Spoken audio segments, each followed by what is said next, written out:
ఏపీలో scrub Typhoon case వేగంగా పెరుగుతున్నాయి. గత కొన్ని వారాలుగా వ్యాధి వ్యాపించడం ఆందోళన కలిగిస్తుంది. ఇప్పటికే రాష్ట్రంలోని 26 జిల్లాల స్క్రబ్ వైఫెన్స్ అయితే పాజిటివ్ కేసులు నమోదయ్యాయని ఆరోగ్య శాఖ వెల్లడించింది. ఈ వ్యాధి ప్రత్యేకంగా చిత్తూరు, కాకినాడ జిల్లాలో అయితే ఎక్కువగా ఉన్నట్లు విస్తరిస్తుంది. అడవి ప్రాంతాలు, పొలాలు, గడ్డి చెట్ల మధ్యనైతే తిరిగే వారిలో ఈ ఇన్ఫెక్షన్ వేగంగా వ్యాపిస్తోందని కూడా వైద్య నిపుణులు తెలిపారు.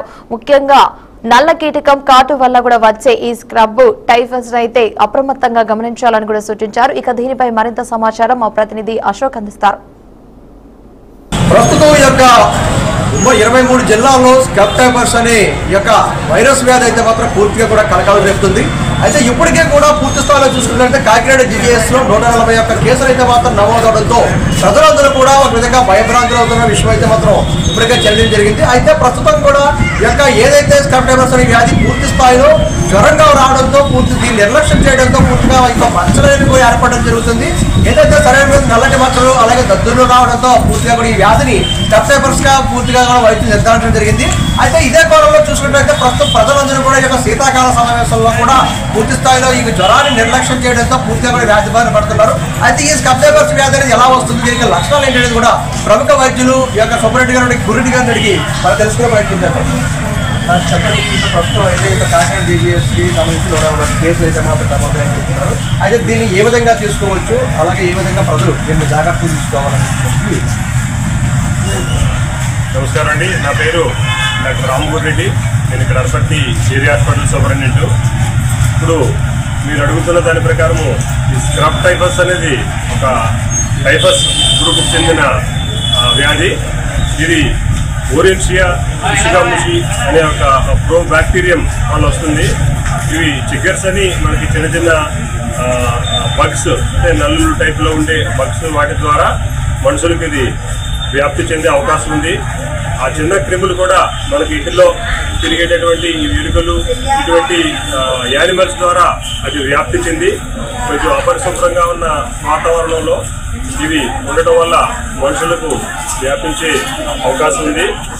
అయితే ఈ స్క్రబ్ టైఫస్ అన్నది వ్యాధి ముందు లక్షణాల వరకు చూసుకుంటే జ్వరం, అలాగే చర్మం మీద నల్లటి మచ్చలు, దద్దుర్లు, ఒంటి నొప్పులు వచ్చే అవకాశం ఉంది. ఇది వ్యాధి ముదిరితే మిగిలిన లక్షణాలు అంటే వాంతులు, విరేచనాలు, సివియర్ తలనొప్పి ఇవి కూడా వచ్చే అవకాశం ఉంటుంది. అయితే ఈ వ్యాధి లక్షణాలు ముందులోనే గమనించి వైద్యశాలలో డాక్టర్ని సంప్రదిస్తే దీనికి పూర్తి స్థాయి చికిత్స అందుబాటులో ఉంది. అలాగే ఈ స్క్రబ్ టైఫస్ ని మనం ల్యాబొరేటరీలో IgM యాంటీబాడీస్ టెస్టింగ్ ద్వారా మనం డయాగ్నోస్ చేయొచ్చు, లక్షణాల ద్వారా చేయొచ్చు. అలాగే ల్యాబొరేటరీ ద్వారా కూడా మనం ఈ వ్యాధిని నిర్ధారించవచ్చు. వ్యాధిని నిర్ధారించిన తర్వాత పూర్తి స్థాయి చికిత్స కోసం హాస్పిటల్లో జాయిన్ అయ్యి యాంటీబయాటిక్స్ అలాగే ఇతర సపోర్టివ్ ట్రీట్మెంట్ ద్వారా వ్యాధిని మనం పూర్తిగా నయం చేయొచ్చు. మనకి అందుబాటులో ఉండే మందుల్లో డాక్సిసైక్లిన్ అనే యాంటీబయాటిక్ చాలా సమర్థవంతంగా ఈ స్క్రబ్ టైఫస్ నివారించడానికి ఉపయోగపడుతుంది. అలాగే ఎజిత్రోమైసిన్ కూడా కొంతవరకు పనిచేస్తుంది. మిగిలిన జ్వరం కానీ ఇతరత్ర దద్దుర్లు వీటికి మనం పారాసెటమాల్, సెట్రిజిన్ ఇటువంటి మందులతోటి ఆ వ్యాధిని నివారించవచ్చు. ముఖ్యంగా పిల్లలు, అలాగే ఇమ్యూనో సప్రెసెంట్స్ వాడే వాళ్ళు, అంటే మనకి శరీరంలో రోగ నిరోధక శక్తి ఉన్న తక్కువ ఉన్నవాళ్ళు, అంటే ఎక్కువ షుగర్ కంట్రోల్ లేకపోయినా లేదు వయోవృద్ధులు, ఇటువంటి వాళ్ళలో ఇది ఎక్కువ వచ్చే అవకాశం ఉంటుంది. కానీ ఈ వ్యాధిని మనం పూర్తిగా నివారించవచ్చు. చికిత్స అందుబాటులో ఉంది. అలాగే మన వరకు చూసుకుంటే ఇప్పటి వరకు మనకి అనపర్తి ప్రభుత్వ ఏరియా హాస్పిటల్లో ఈ స్క్రబ్ టైఫస్ కేసులు ఏవి కూడా రిపోర్ట్ కాపాడలేదు. ఒకవేళ అటువంటి ఏమైనా వచ్చినా సరే మేము పూర్తి స్థాయిలో చికిత్స అందజేయడానికి సిద్ధంగా ఉన్నామని తెలియజేస్తాం.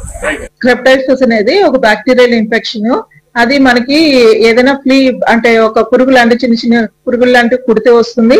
లేకపోతే ఎక్కువ జంతువుల దగ్గర తిరిగే వాళ్ళకి ఆ క్రిమి యొక్క పెంట పడితే దాని మీద వీళ్ళు ఎక్కువ యానిమల్స్ ని పట్టుకోవడం వల్ల దాని వల్ల రావచ్చు. సో దీని వల్ల ఏం సింటమ్స్ ఉంటాయంటే బాగా హై ఫీవర్స్ రావచ్చు, చలి, ఒళ్ళు నొప్పులు, దగ్గు, కడుపులో నొప్పులు కానీ, విరేచనాలు కానీ ఇలాంటివన్నీ రావచ్చు. కాబట్టి ఏదైనా జ్వరాలు తగ్గని ఎక్కువ మనకి ఇది కామన్ ఏం కాదు, కానీ ఒక్కోసారి ఎక్కువ కేసులు రావచ్చు.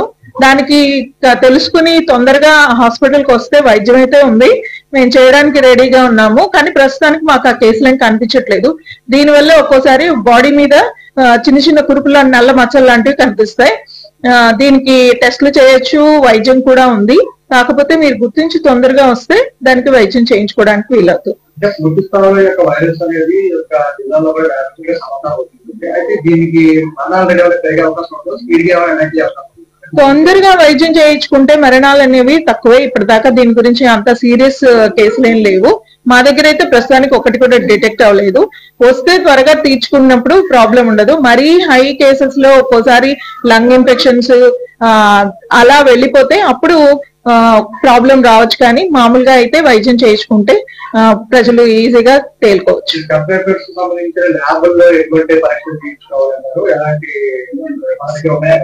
స్క్రైబ్ టైఫస్ టెస్ట్ అయితే మన దగ్గర ప్రస్తుతం లేదు. కాకపోతే ల్యాబ్స్ లో దొరికితే ఎలిజా టెస్ట్ అని ఉంటుంది స్క్రైబ్ టైఫస్ కి.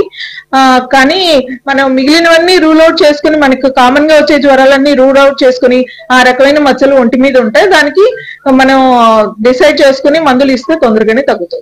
ఇప్పటివరకు కూడా అయితే ఇది ఎప్పటి నుంచి మనం అంటే మామూలు మందులతో తగ్గకుండా హై ఫీవర్స్ వచ్చి ఇలాంటి కేసులైనా వచ్చి ఆ మచ్చలు కనిపిస్తే మనం దాని గురించి తీసుకోవచ్చు, మందులు వచ్చి తీసుకోవచ్చు. దాన్ని కీటకాన్ని గుర్తించడం అంటే మామూలుగా ఫ్లీస్ అన్ని ఉంటాయి. ఆ ఫ్లీస్ యానిమల్స్ ని కుట్టి మన దగ్గరకు వస్తుంది. కామన్ గానే ఇది జనాలు ఉండొచ్చు మన పరిసరాల్లో, కానీ దాని వల్ల వచ్చిన జ్వరాలు అయితే ప్రస్తుతానికి మన ఏరియాస్ లో లేవని నేను అనుకుంటున్నాను. ఈ బ్యాక్టీరియా వల్ల వచ్చిన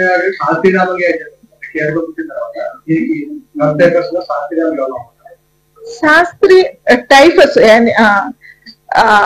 అది ఫ్లీ పేరు సుసునామీ అని అంటారు. బ్యాక్టీరియా వల్ల రావచ్చు. అది దాని నుంచి ఈ ఫ్లీ వచ్చి ఆ ఫ్లీ వచ్చింది మనకి కుడితే దాని వల్ల మనకి జ్వరాలు వస్తాయి. ఎంత టైంలో దీనికి వచ్చిన ఎవరైతే అతను కోలుకోవడానికి వెంటనే వైద్యం తీసుకుంటే వారం 10 రోజుల్లో కోలుకోవచ్చు. ఒకవేళ దానికి సరైన వైద్యం ఉన్నది తీసుకోకపోతే అప్పుడు సీరియస్ అయిపోతే మనం చెప్పలేము, టైం పడుతుంది. లంగ్ కి అక్కడికి వెళ్ళిపోయి జిఐటికి అలాగా ఎఫెక్ట్ అయితే 1 నెల అలా పట్టొచ్చు. పూర్తి స్థాయిలో ద్వారా మీరు రోగులకి ఏ విధంగా జాగ్రత్తలు సూచనలు అంటే ఇలాంటి హై ఫీవర్స్ లో ఉండే వాళ్ళకి మచ్చలు ఏమైనా ఉంటే వాళ్ళ నుంచి కొంచెం మరి ఆ ఇన్ఫెక్షన్ పుండు దగ్గర నుంచి వీళ్ళు టచ్ చేయకుండా అలా ఉండి, ఎక్కువ యానిమల్స్ లో ఏమైనా ఫీవర్ గా వాటికి కూడా ఏమైనా బాధలు ఉన్నప్పుడు యానిమల్స్ లో టచ్ చేసే వాళ్ళు శుభ్రంగా చేతులు కడుక్కోవడం, తర్వాత తినేటప్పుడు శుభ్రంగా చేతులు కడుక్కోవడం, ఆ యానిమల్స్ చూసి వచ్చిన తర్వాత ఇంటి దగ్గరకు వచ్చినప్పుడు వాళ్ళ బట్టలు తీసేసి శుభ్రంగా స్నానాలు చేయడం, ఆ ఏరియాలో ఉంటే ఆ జాగ్రత్తలు తీసుకోవాల్సి ఉంటుంది.